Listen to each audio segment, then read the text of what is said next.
Welcome to Real Estate and Taxes with Lakshay. I will be helping you minimize your taxes.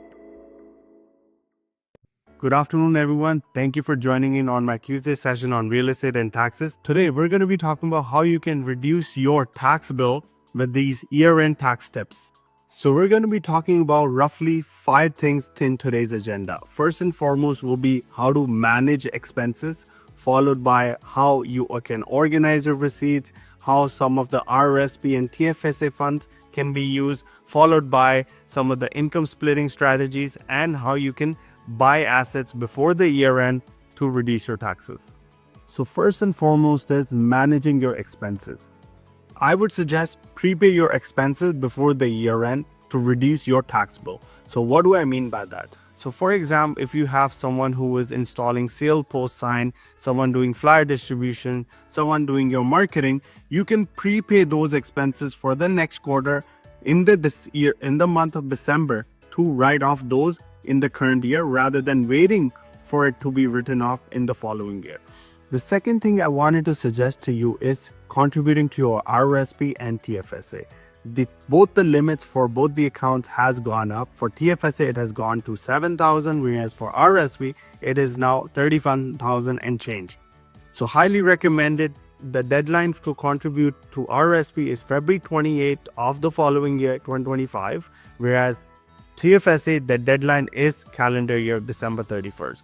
So a lot of you now must be wondering, should I be contributing to RRSP, TFSA, or both? Well, it really depends on what income level you're in. On first $55,000, the tax bracket is relevant, like it's fairly low. So, it's better off to push most of the savings towards your tax-free savings account. If you're earning between $55,000 and $111,000 or $173,000, that's where you would want to follow a more of a balanced approach. You would contribute some money to your RRSP and some money to your TFSA because at this point your tax bracket has changed. If you're earning more than $173,000, that's your best bet to contribute to max out your RRSP, because at that point, if you contribute $10,000, $5,000 reduces your tax bill.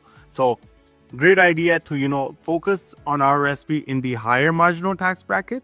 So the next strategy we're going to be talking about is organizing your receipts. So how do I go around that? I have an envelope in my car. Whenever I pay for gas, whenever I have meals and entertainment, I take the receipt, I stuff it in the envelope. At the end of the month, I pull out that envelope, lay out all the receipts on the desk, take a picture and send it to my email. This way, all of these receipts are in my email with the timestamp. So if ever there was an audit, I can go back to those receipts and print them out. So now let's look at the next strategy. Before the year end, you should sit down with your accountant and talk about income splitting strategy. What do I mean by that? So for example, if you have family members that are lower income and you're the high income family member, you can contribute from the high income family member to the lower income spouse or kids. You can pay them a salary. This way, your overall tax bill for your entire family will get reduced. Why? Because you got an expense on your taxes and they got income. Now that we have talked about income splitting strategies, now let's look at how we can pay installments and reduce our tax bill. What happens is most people wait till the end of the year to pay their taxes. What does that do?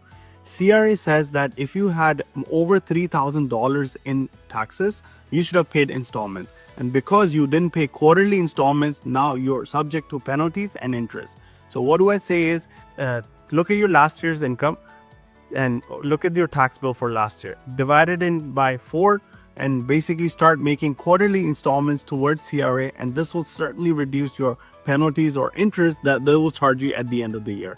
The last advantage now I want to talk about is buying an asset before the year end.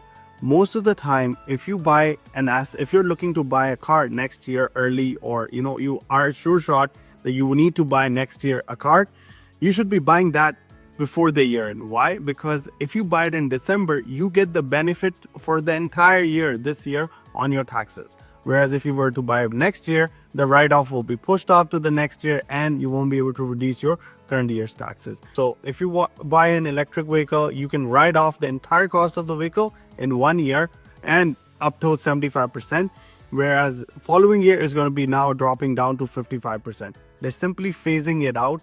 So in conclusion, you should be making sure that making use of all of these strategies, and if you have any personal withdrawals done on salary, more than your salary or your dividend allocation, then you should be paying back that shareholder debt to your corporation. Other things like incorporating for your business. If you're operating as a realtor or any business as a sole proprietor, sit with your accountant and see if incorporation is the best option. Even if you have some stocks that are making losses, this is the time to sell them, right? And finally, I want to leave you with Canada's dental care plan. This is one of the plans where not a lot of people, have looked into it. But if you are a sole proprietor, your dental cost is not covered by your employer. That means, it's on you. You can technically take those receipts and get reimbursement from the CRA through your CRA My account. So keep in mind, take advantage of it before the year end, before it all goes away. Thank you very much once again for joining in on today's session. We'll see you next week on Tuesday at 2 p.m. Thank you.